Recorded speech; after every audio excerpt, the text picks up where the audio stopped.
Hi, everybody. You're good. I see a couple faces I know. Okay, so I can push the button that says continue. Yes. Okay, all right. I'm officially a Luddite, everybody. So wish me luck, wish us luck. Okay, here's my title page. And, oh, how do I get rid of my picture, all the little side people? The little bar on the top left in the gallery. Okay, you're all gone now, sorry. It's blocking my text. Okay, you're my first Zoom presentation, everyone, so thanks for being here.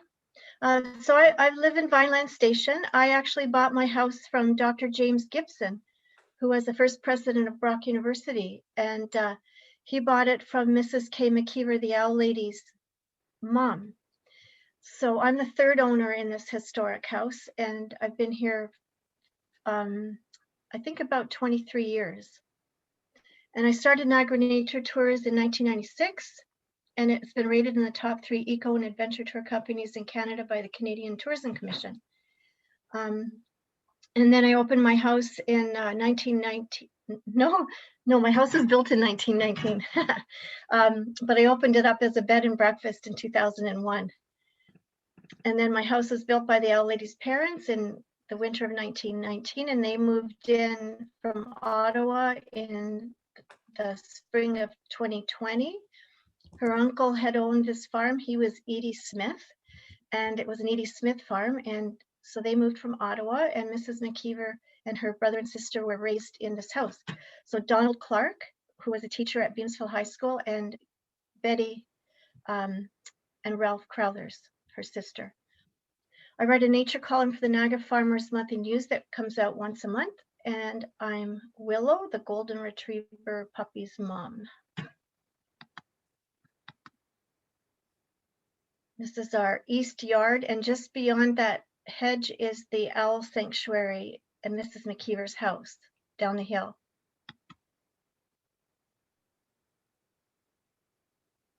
My house was, whoops, how'd that happen? My house was actually built as a wooden farmhouse that winter in 1919. And then in the 1939, the family had organized with the Ministry of Transportation to dynamite the 3 beautiful pink Grimsby sandstone arches on the west side of the 20 Mile Creek and the Jordan Trestle to rejig their house from wood to this stone house that you see. So they just basically put the stone on top of the wooden frame house.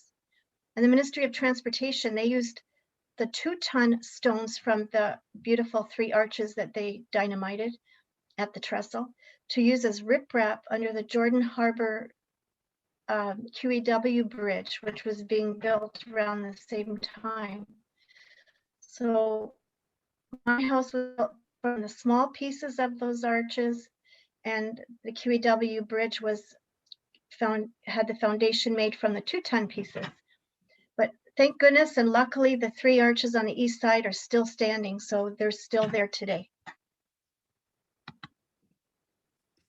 And I just wanted people to see that my logo was made by Brian Romanoli, a well-known local artist. And the theme was my idea. I crawled all over the Lincoln Library, the Vineland Library, getting fairy tale books to show them what I wanted. And the frog is a symbol of the fragility of our ecosystems. And on the right is a picture of some of our wonderful people that come on our tours. And on the right is Jean Hampson, one of our birding guides, and her husband, Bob Highcock, is right at the front. And we're gonna see on the left, the blonde, tall woman, and then the redheaded woman. We'll see one of her wonderful photographs later on. She's a very good photographer. So backyard bird watching. So these are the points we're gonna look at. And I've tried to make some notes about each of these points. And if you have any questions, maybe you can write them down, and or like Kelly said, you can put them in the chat and ask questions as we go along. And if I make any mistakes or you've got something to add, please send a little note to Kelly and she can add it to help us do this presentation. So some of you probably know this, maybe some of you don't, but you see how the Niagara Peninsula is that little strip between Lake Erie and Lake Ontario. And in fact, it was misnamed. It's really an isthmus. It's got a river at one end and it's bordered by two other bodies of water, the lakes. So that makes it an isthmus, not a peninsula. But so it would have been the Niagara Isthmus, but I don't know, that doesn't sound quite as good. So you can see the Niagara Escarpment starts in Rochester, New York. It's the red line and it runs north. See how it comes to the tip of Tobermory? It goes under the water. And did you know that it actually comes up as the Manitoulin Island, that the Manitoulin Island is the Niagara Escarpment? And then it flows north, west, and then down into Michigan.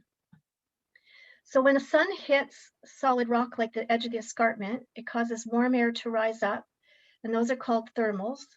And the cool air from Lake Ontario comes towards the escarpment, and they hit each other. So the escarpment warm air is going towards the lake air is going towards the escarpment. They hit and they smack and they roil around, and that creates thermals. And that's what allows the birds coming in from Buffalo from the south to jump on the escarpment and to be able to soar along the edge, and the air holds up their heavy bodies so they don't have to fly and flap their wings as hard as they would normally without those thermals. So once our raptors come through in the spring, they go all the way up to Tobermory, and then from there they all fan out, heading a little bit west, north, and east, and they take off into the north to nest.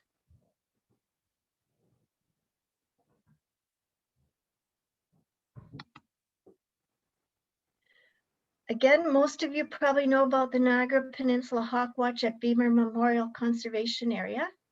And in 1975, it was started, and volunteers have been up there counting the raptors every year since then. And the time that they're up there is from March 1st to May 15th.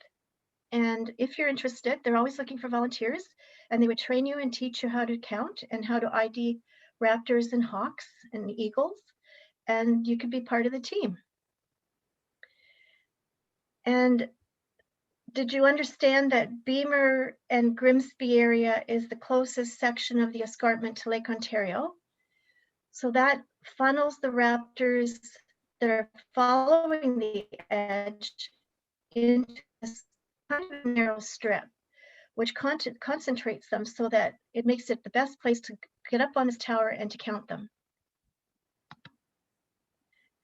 And then at some point they started the Hawk Watch open house, and it's always on Good Friday now, rain, shine, or snow. And they have the Hawk Watch members doing migration talks for the adults, and all the local nature clubs and a nature book seller and birdhouse makers and the Astronomy Association of Niagara. All these wonderful nature folks are up there, plus a food truck, and they all spend a day together, and it's really fun. And then I've been conducting the kids program since 1996. This would have been our 25th year if it hadn't been for COVID the last 2 years canceling it. And then I don't know how many of you know Rick Manners and Rick Quirk. Whoops, sorry. But they're the ones that founded Raptor Fest. And I was lucky that I started Niagara Nature Tours right at the same time. So I was in on the ground floor, and Niagara Nature Tours got to do the Hawk Watch seminar with help from the Hawk Watch counters. And we did a bus tour up to the Bimer to the Hawk Watch and introduced people to the counters. So I've been involved since the beginning. I'm on their committee, and they're always looking for new volunteers, and fresh volunteers probably too. So it's an incredibly friendly group to belong to, and they're very kind and loving people. So it would be a fun committee to be on. So with hopes that we can do it again in the future. So here's some links, and Kelly said she would have all of this for us to have, so you don't need to write things down like this. So we've got the, I've got this thing in the way here. Let's see. Okay, I moved it. So we know why the raptors come through in the spring here in Niagara. So it's probably it is the most important spring migration route for raptors in Ontario. But then there's the songbirds that are migrating. So they're coming from the south and they're flying to the north to nest. And then the ones that are in the region of Lake Ontario, they're going to come to the edge of the lake and then they stop. So when I worked at Agriculture Canada, which is where the Millennium Forest is, it was a big old spruce forest filled with big old trees, just chock full of insects. So it's imperative that the birds that are traveling like this find green space. And then the Millennium Forest went into that area. So new trees are coming along to become big old trees full of insects. And this is where the birds are going to rest. And they're exhausted. They're literally hanging from the trees sometimes. They're so exhausted, particularly when they hit the other side of Lake Ontario. So Charles Daly Park, I had always lobbied that it be kept with green edges and lots of vegetation. And so they feed and they rest and they fuel up, and then you know where they go, I think.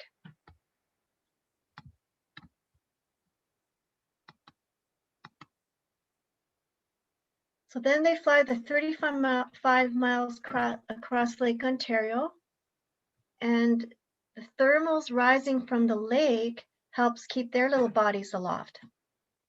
So the heavy thermals from the escarpment keep the raptors' heavy bodies alight, and the lighter thermals on Lake Ontario, which would not help the raptors at all, it helps the little songbirds.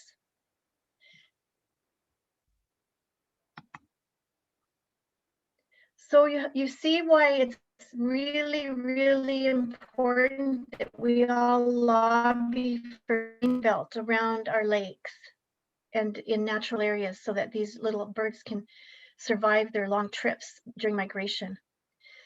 So then we're going to try to learn what birds to watch for each season. And the rose-breasted grosbeak is one of thousands of spring songbird migrants that come through here. And if you look at the field guides, you're going to be just gobsmacked about how far away they fly to overwinter and where they hang out around the other oceans of the world and states and other countries. So it's pretty interesting.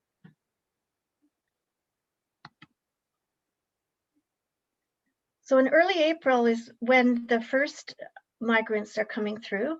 And this little picture is a hermit thrush. And at the end, I'll show you the Niagara birds by Johnny Black and K.O.J. Roy, who are preeminent birders and well-loved birders here in Niagara. I'm not sure how many of you do this, but you could put very small, shallow plates, like a dinner plate or a pretty plate you get from a Goodwill store, with some stones in them, and you keep it filled with fresh water, and that'll help the butterflies and insects and chipmunks. And the stones prevent the honeybees and the pollinators and the lacewings from actually drowning. That gives them something, gives them some purchase. So that would be extra to go along with your bird bath that you keep. And then the warblers start arriving in May, and those are the colorful, beautiful ones that get everybody all a twitter and excited to be birders.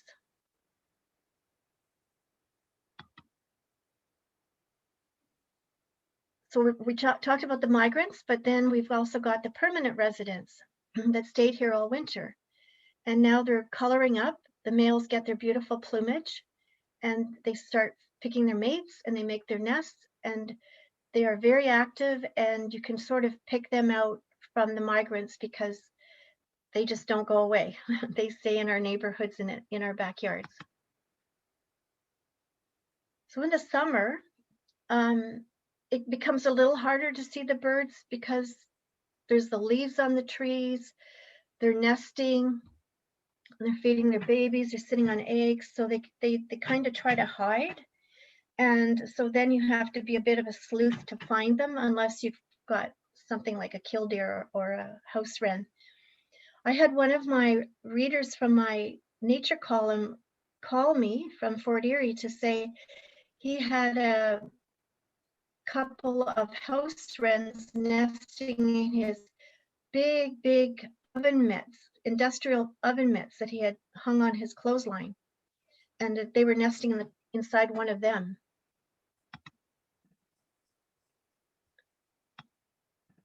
So while the birds are nesting, you don't ever want to disturb them. And as I say, bird Facebook groups won't post where nests are anymore. They used to. And many of you know that I did my owl prowls. But in part, we're not doing them anymore for now anyway, in part because we were showing people where owls were nesting and living and roosting. And despite our best efforts of asking people not to go back to those locations, not to bother the birds, one or two people did, and that shut us down. And I've never actually said this out loud before, but I'm saying that now to emphasize why it's really important to respect the privacy of these birds. And there are some people that bait owls in order to get their good photos, and it's just despicable, and there's all kinds of controversy about this you can find online and within these groups. And so there's ethical behaviors and there's despicable behaviors, and I want us to be on the side of the good guys. And Elaine Mcnulty is one of the wonderful people that came on our tours over the years, and she's become an amazing photographer. And if you follow her on Instagram, you're going to see the most incredible photos of wildlife in Niagara, and you'll also learn, because she puts little text beside each incredible photo. So I've never seen a pileated woodpecker in my backyard. Maybe you can make a note to Kelly if you've seen one in your backyard, but I know they're along Lake Erie, and maybe you can jot down or think in your head the different habitats that we can list as to where the different species of birds would be found. So the pileated woodpeckers I've heard of are along Lake Erie, the sand dunes, where the Fowler's toads are, and they live in those long stretches of swaths of forest that are still left out there, sort of almost old growth forest. So I came up with this list, and perhaps you can come up with the number 7 to add when we can actually talk to each other and have a chat. So autumn is a busy time with birds coming from the north, and they're heading through with their young. And overhead there's the beautiful V's of geese, and there's trumpeter swans, and there's all kinds of, there's eagles. So the birds are flying back. The migration doesn't come through Niagara like it does in the spring. The migrations seem to go on a different path in the autumn, but we still see the birds flocking around our windows, like cedar waxwings and grosbeaks, trying to get the insects and the seeds off of, say, your old lilac bushes. So it can be a very busy time of year. So this is a birding term, a professional birding term, confusing fall warblers. So people have trouble identifying them, and it's part of maybe the challenge of birding is to be able to actually ID fall warblers.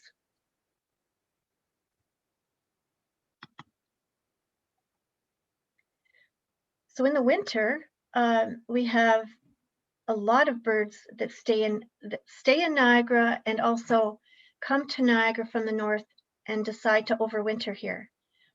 And in part, it's because we're the Carolinian lice zone and the tender fruit belt, which makes it a bit warmer than other parts of Ontario and Canada, but also all our open bodies of water. So the Niagara River, Lake Erie, Lake Ontario, the 20 Mile Creek, the Jordan Harbor, they're all open, and these birds can fish and hunt in these open waters. They're not frozen over.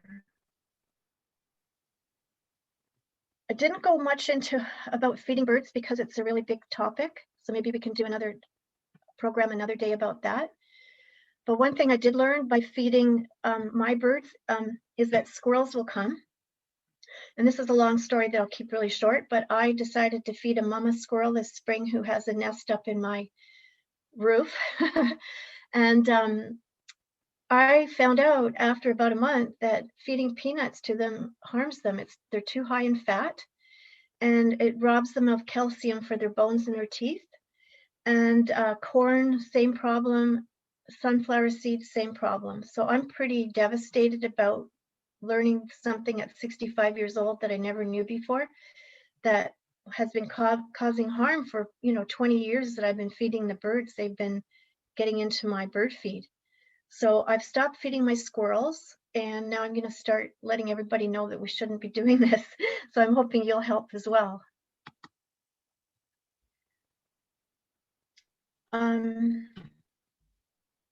So like I say, we've got these birds that will stay over winter here. And I've had Carolina wrens nesting in my old ivy on the front wall, but we need kind and gentle winters for those little birds to get through and survive.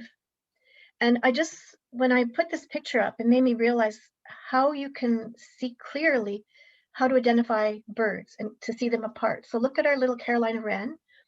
It's got a black or brown eye. It's not yellow or another color. Is its beak, would you call it pink? It's not black. It's got that beautiful white bar over its eye going right back to its neck. Does not have a circle of white around its eye.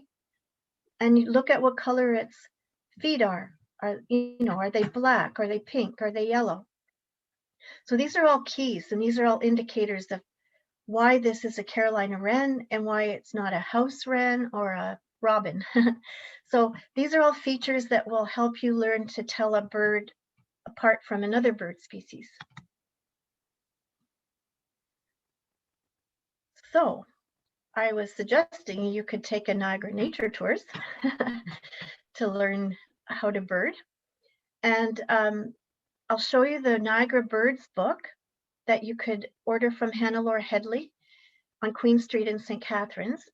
It's a book it's out of print now, but it's so famous locally and nationally that it's kind of like an heirloom in a family. So it's only when someone passes away and they take the person's books to Hannelore Headley's or to a secondhand bookstore, that's when you'll be able to get a copy. We've got 3 field naturalist clubs in Niagara, which you could join. You can join all 3, or you could join the one that's closest to you. And they'll have indoor meetings and field trips, and you'll learn so much, so very, very much. And all the clubs are friendly, and it'll be great fun, and they always appreciate new members. There's a zillion Facebook groups you can join, and you might want to try to figure out which ones are the best, but we've got a really nice local one called Niagara Birdwatchers. And that's fun to belong to because it's all local people. Or you could just sit in your backyard and see what you see.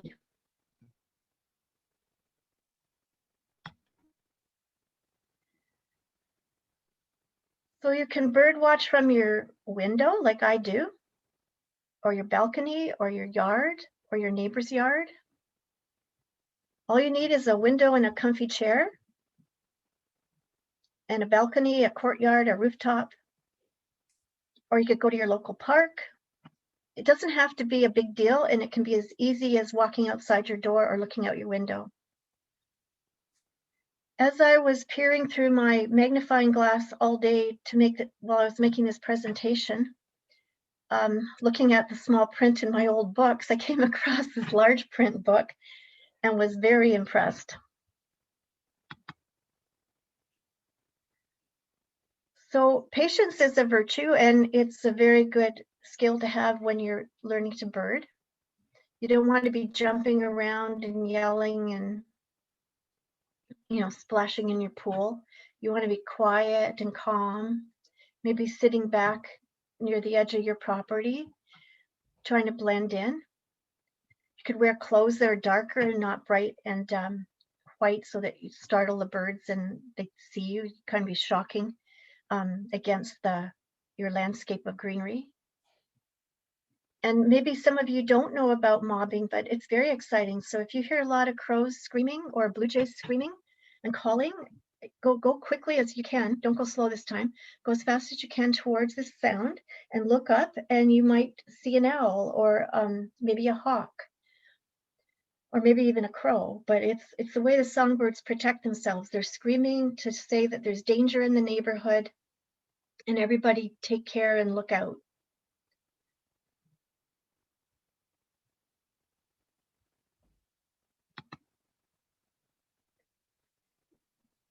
Field guides are awesome, and it's a good way to learn.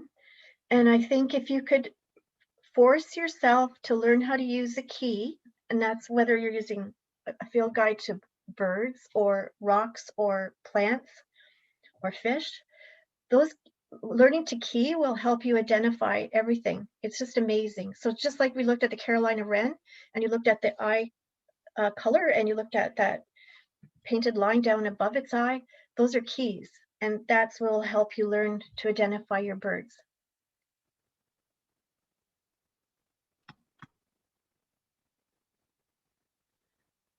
I don't know if any of you know what this is, but on, whoops, sorry. On the left is my thumb of my glove, so it's pretty long, so that's a pretty big pellet.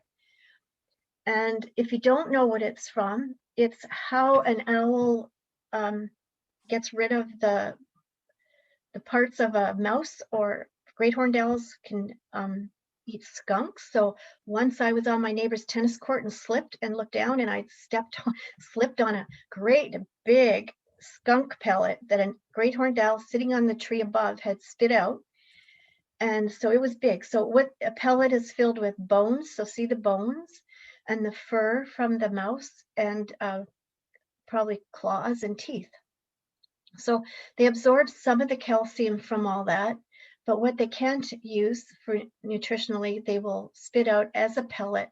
It lands at the base of a tree, and I found that in my neighbor's forest. And I looked down until I found it, and there it was, just like it should have been, because I saw the whitewash, and I knew an owl had been sitting up there, and I knew it probably had eaten something and spit it out. And if you smell a skunk, do you know what bird you might see then? It's, I'll tell you at the end if you can remind me to tell you if you don't know. So if you smell a skunk and you just don't think there's a skunk in your yard, look up and you might see a special bird. So when I became a naturalist, when I met Mrs. K. Mckeever and worked at the animal hospital where she took her birds, I'd been going to school at Guelph and studying agriculture and horticulture, and then I became a member of the Peninsula Field Naturalists, and it all came together in this glorious way that was very exciting for me. And so like 40 years ago, I started thinking about this, and it was so impressive and made sense. But the rest of the horticultural world seemed to be a little bit slow on catching up, and now everybody seems to be into planting native. So on the right, I don't mean to, I'm not like pointing fingers at anybody's landscaping, because they may not know anything about this topic, but it's very it's depressing to me to see a yard like this, because there isn't a single thing there that will support wildlife, and wildlife being butterflies, pollinators, bees, wasps. And there's a lot of those that don't sting, and they're minuscule, and they're just helpful for pollination. So it's, it's really important that if we can all start thinking about this and talking about it's really key, that we can start landscaping differently so that we can support all of these creatures while having really healthy habitat.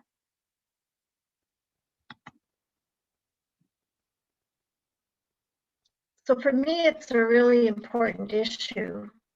And, you know, that's just me, but I feel like if you learn something like that, that you might jump on board too, and your friends might jump on board once they know. And I hope I put somewhere here, I hope I put the Niagara Facebook page for Niagara Native Gardening. So bird-friendly communities would learn not to use so many chemicals. They'd wean themselves off. They'd learn to go organic. It's done all over the place, all over the world. Bird-friendly communities would mow less and plant native species. They wouldn't mow down the edge of a roadway during, say, the milkweed flowering period when the monarchs are trying to lay their eggs. Bird-friendly communities would plant rivers of green that could mimic our Niagara Escarpment, which is called a river of green, a ribbon of green, or a river of green. And all these corridors can connect, and that'll allow birds to have big swaths of land that's natural, that they can nest in and thrive. I think that's why I had got tufted titmice here last winter, was because I live on the banks of the 20 Mile Creek. The Owl Sanctuary has a 16-acre Carolinian forest, and there's farms all around. So there's so much cover that the tufted titmice have enough territory that they're going to nest in this area, but they wouldn't nest in a subdivision because the subdivision would be like an island that's isolated and they have no protection, and it just doesn't work for them.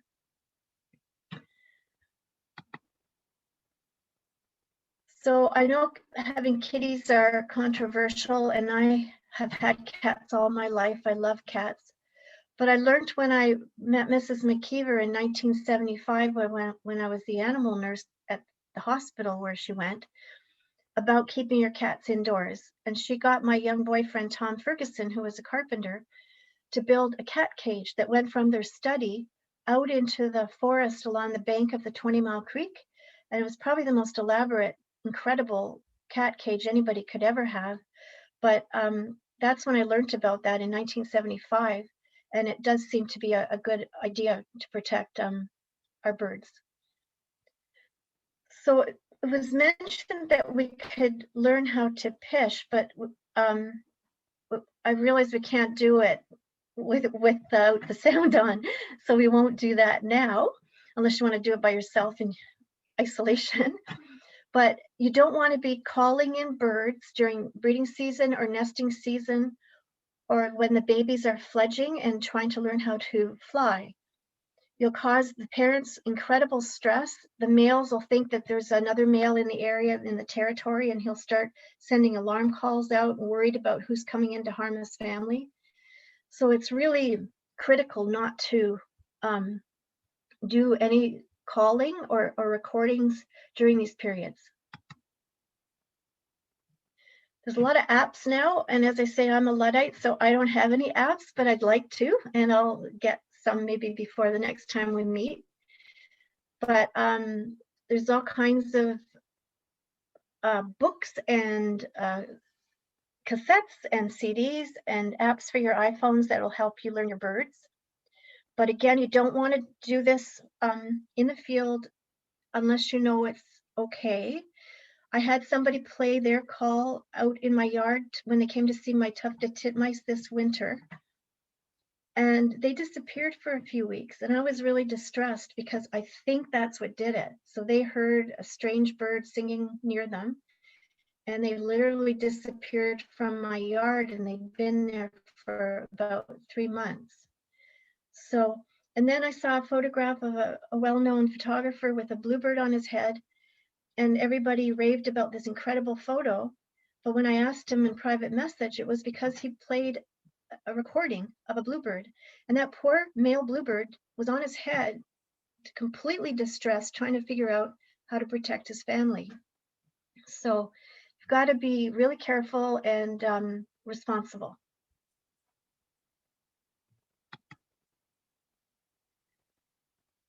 So binoculars aren't necessary for bird watching, but they really do help, and there's all kinds of pricing levels, so you don't have to go out and make a big investment. And the Lincoln Library has binoculars to loan out, so that's very exciting. And there's all kinds of ideas for documenting what you're seeing. And there's places where you can purchase all these things. And I don't know how many of you have been to the Urban Nature Store in St. Catharines, but the manager is a very nice person. And David Wood in Burlington has been very supportive. And the Pileated Nature Store is where our birder, Marcy Jacqueline, always suggests people buy their birding scopes because they're so professional and knowledgeable and have a big array of stock that you can learn a lot about before you purchase. And you could do a lot of research and just go to what level you want to. And of course, this can happen over time. And sketching is a really great idea. Nobody has to see it. You can just sketch, and that'll help you remember where you were. You document your date and time and location and the weather and what you saw. And think of all the Victorian women who made all these beautiful, beautiful books that we look at today, where they went out into nature and sat by a stream and sketched and painted it, and maybe wrote some poetry. So it's a really nice thing to do in order to document what you're seeing. And basically, I guess I'm ending awfully early, but I met a wonderful couple who I invited to stay at my B&B so I could help them with their research and their art.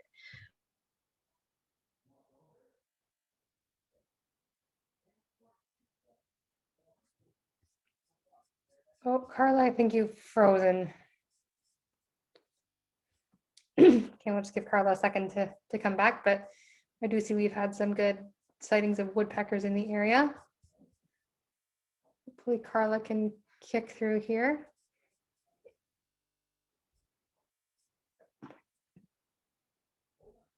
And she said that he was the finest wildlife artist for faces of wildlife of anyone she knew. And she knows all the best artists in Canada. So Rick Manners is a phenomenal Beamsville artist, and Alita is an incredible Canadian artist. And she has many books and journals, and she and her husband have traveled across Canada, and they sketch and they write and they document and then they publish. And she's even put her paintings on these mugs, and on the coaster you can see in front of the one mug. They've made calendars, and this particular book that I like is a journal that you could purchase from them.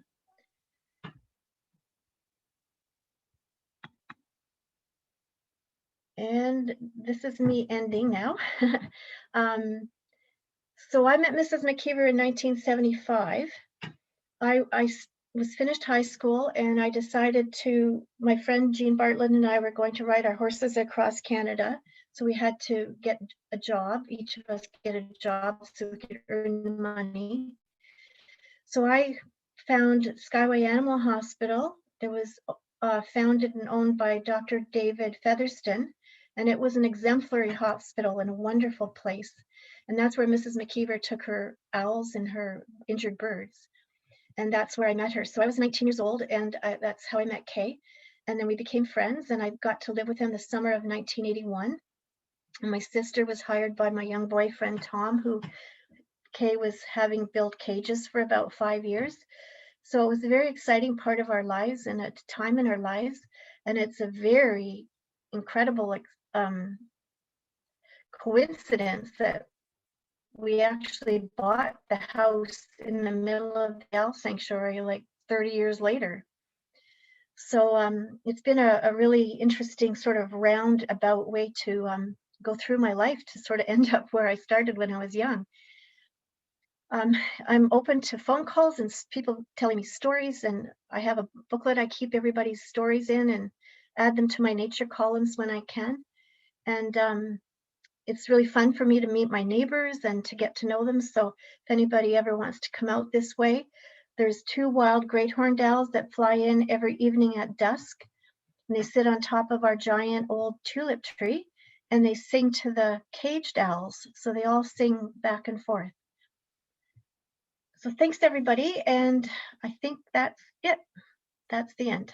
Thank you so much, Carla, for sharing your stories and your experiences of birding here in Niagara. It sounds like you've got a bit of a book, maybe going through your life story and all the little tales you've picked up along your travels and with the people you've met through this passion and your connections to nature. So people are curious about the skunk.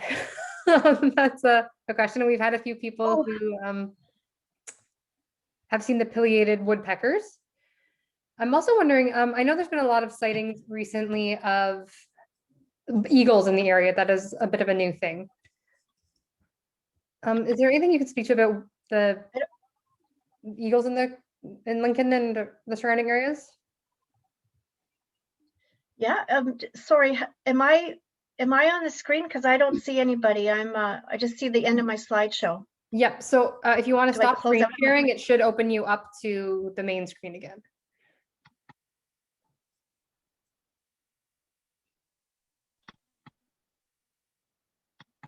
Sorry, what do I do? Go down to Can I close out my slideshow? yeah, but you're still sharing your screen. So if you see this, go down to the share screen button, and then you'll hit that, and it'll say stop sharing. I see. Let me see. In Zoom. Right. I've got new share. Nope. Okay, maybe just try closing out your PowerPoint. Okay, maybe I'm saying goodbye to everybody now. Bye. There we go. Oh. Beautiful. Okay, yes. Okay, sorry. Okay, what was the question? There's just been some comments about the bald eagles that have been spotted around recently. I know that's been a bit of a new thing being in this area. So sort of maybe why they've come back, or a little bit about the eagles here. Yes. Oh, so gosh, that's a good, see my beautiful pewter eagle necklace?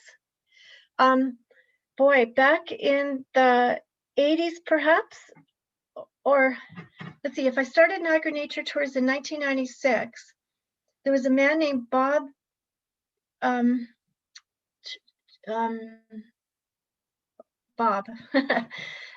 his friend, these two senior men, and they started a group called Nesters, and it was to bring the eagles back to Niagara. And they produced all this beautiful pewter jewelry. They had brooches and necklaces of owls and eagles, and they were selling them to help them build these nesting platforms out along the Niagara River and on Navy Island. And this was at a time when DDT had been stopped being used by farmers. And we all know that DDT caused the eagle's eggs to be thin, so that when an eagle mama would sit on her nest, she'd squish her eggs and they'd die. So with the decline of DDT use, the eggs became stronger, and then people like Bob Chamberlain and his friend, they put up nesting platforms and education and fundraising, and because of them and work of others, the eagles came back to Niagara. So now we have bald eagles nesting along the Niagara River, on the 16-mile creek, the 18-mile creek, I think the 20-mile creek, and we see them flying overhead around DeQ Road near DeQ House. They're everywhere, and it's all because of the banning of a very dangerous pesticide and education from to people about habitat and supporting them with nesting platforms. Wonderful, thank you. And is there a particular time of day you'd recommend for anyone starting birding? Like, is the morning or early evening better? Or is there a certain time of day that is a kind of a good time where birds are more active? Midday is usually the worst time because it's usually hot or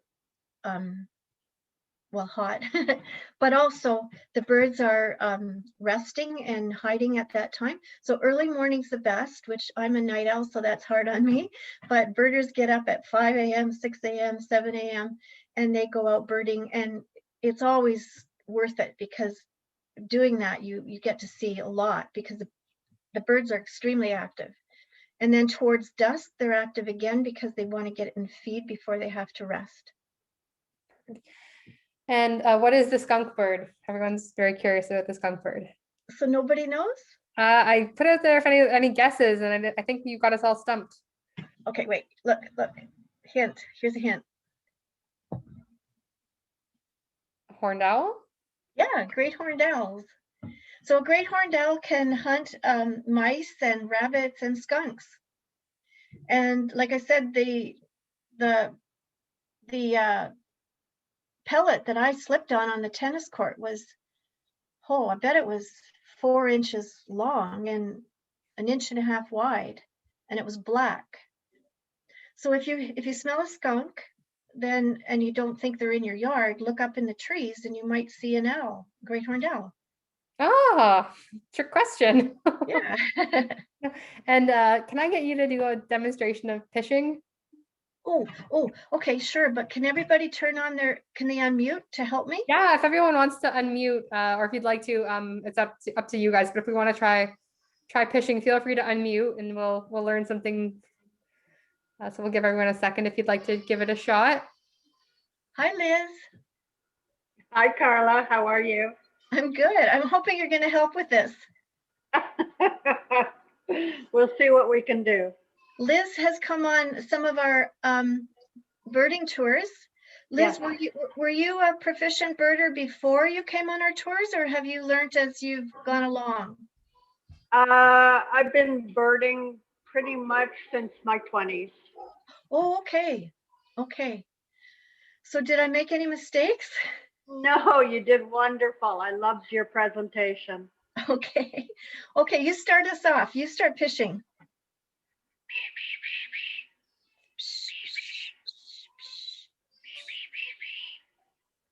You sound more like a bird than I do, I think. No, I don't think so. I think you win the prize. So the idea of fishing, I think, is that it's supposed to sound like an injured rabbit or bunny, and that gets the birds to come close to see, because am I saying this correctly, Liz? That's my story that I know. That's what I understand as well. Okay, so if a bunny's being hurt by, say, a hawk, then the songbirds want to know where that hawk is, because if they don't know, they're in danger. They could be the next one on the menu. So by knowing where the danger is, they can, stay alert and stay away from it. But they come in close to find out what's going on. And sometimes a bunch of them come close. Otherwise, like, say, a chickadee, you can call in a chickadee quite close. And many people are feeding chickadees with their hands, which is very cool if you can do it. But the authorities don't want us doing that in public lands and parklands because it's causing problems. But you can fish a bird in. And the same with those recordings. They will come in to those recordings. But like I say, it's just not a good idea. It's not best practice. So essentially, you're just making a psh, psh, psh with your mouth. That's yeah. And you can look on Google and get some lessons perhaps. Well, it's good to know. I definitely would have thought that was how you'd maybe draw them in closer, but it makes sense when you explain the science behind it. Yeah. Are there any particular birds to be watching for, sort of where we are now in the summertime, coming into late June, early July? Let's see. It's the quiet time now. And and I didn't talk about any of the exciting hot spots or really important birding areas. So we have an IBA in Niagara, important birding area. I didn't talk about that. I didn't talk about the lakes and the river too much, but all of those places are habitats that are extremely special, and some of them are unique to Niagara. So we are a birding destination, and this is just not quite the right time of year, except right now you're going to see, you're going to see all the birds with their babies. So if you have a yard, and I'm not sure how much I emphasize that, but the whole goal is to plant, if you can, native shrubs like Saskatoon berries and service berries, spice bush, redbud. All these plants are native, and they'll feed the birds, and then you don't have to feed the birds seed, and it'll give them shelter and protection. And they'll nest in your yard, then you get to see the babies. So in my yard right now, and I bet you everybody in Lincoln, they can see mockingbirds, catbirds, Baltimore orioles, of course, the black-capped chickadees, which was my mom's favorite, the little chickadee-dee-dee-dee. I've got the American goldfinch with their bright yellow feathers. What else, Liz? What else would we have? No fair. Don't put me on the spot. Let's see. What else? We have all the songbirds here. The tufted. We have all the songbirds around here. The tufted titmice. Dufferin Islands is a great place to see them. Speaking of Dufferin Islands and the other important birding areas, that sounds like another opportunity for another Zoom meeting that you could hold. You could tell everybody where they can go view these beautiful birds. Yeah, exactly. Well, today we're concentrating on our own backyard.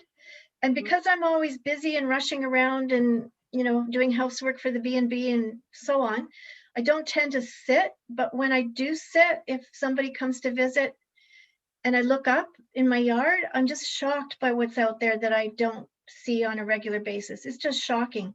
The birds are everywhere. They're darting around, they're dashing around, they're building a Baltimore nest right over my head and I didn't notice. It's just amazing. That's fantastic. We do have a question. So Yvette has had indigo buntings come once a year to her feeders. Can you talk a little bit about indigo buntings? Well, I don't know that I have a lot to say because I don't know them that well, but I've only ever seen one on my I live on the 21st Street in Vineland, just above the valley. I live by the teacup tree on Culp Road. And down into the valley towards Jordan Campground, I saw an indigo bunting. And years ago, I saw one in an orchard, which is now Glen Elgin subdivision. Habitat loss has destroyed, all the subdivisions and developments along the lake. They're destroying the habitat for things like the indigo bunting and the bluebirds and the other field birds that are just so precious. But I don't know enough about indigo buntings to know how our populations are, but this is my Birds of Niagara book that I wanted to show you by Dr. Black and K.O. Roy. And in here, it'll tell us about indigo buntings and what the populations are like in Niagara. I know they nest here, but maybe I can read this and then add that to your information for tomorrow. And if anybody else can help us with this question, I won't put anybody in particular on the spot. I've seen indigo bunting over at Wood End Conservation. So that's a local area where they hang out and nest. Perfect. And we do have that lovely book available at the library. So anyone who would like to borrow it, it is available. It's on the shelf right now, actually. So whoever the first lucky person to get it is, as Carla said, it sounds like a great resource for birding here in Niagara. Yeah, and if anybody that's on this Zoom meeting wants to email me or get on my email list or just contact me, I'm more than happy to meet everybody. Absolutely. Well, as I said, I will be sending a follow-up email. I'll include some of the books Carla has referenced, as well as her website, Niagara Nature Tours. Carla is also hosting a hike later this summer with the museum at their new site in Jordan, where she'll be taking people along the trail behind the new museum site there. So that's up on the town website if anyone's interested in participating in that. And I believe the focus is on beavers, which again, are something that are around here, but we very, very rarely see. I know I've been here 30 plus years and I've never seen a beaver. So I might need to join Carla on that trek. We have recorded tonight, so this will be up on our YouTube channel. And this is also the last spring program we have at the library as we gear up for summer. So we've got summer reading challenges coming up for kids, teens, adults. So make sure you're following the library on social media. Like for example, reading a birding book will count towards some fun prizes for, while we all hang out and relax this summer after a difficult past 18 months. The library is still closed to the public until step 2. So we are at curbside right now in Beamsville and Vineland. However, we do have a new van, so we are driving around town soon. So keep an eye out for us there as well. But if there are no more questions, I think we're going to wrap up there because we are at essentially 7:30. But thank you so much, Carla, for sharing your expertise and your presentation. I might go sit in the backyard now and see if I sit quietly, if I can look up and look down and see anything interesting. And I'll include the follow-up information. And thank you everyone again for joining us as well on a lovely June evening in Lincoln. And any feedback you have on presentations or ideas for the fall, feel free to drop me an email at the address I sent the Zoom link out on. Thank you again. Have a good night, everyone.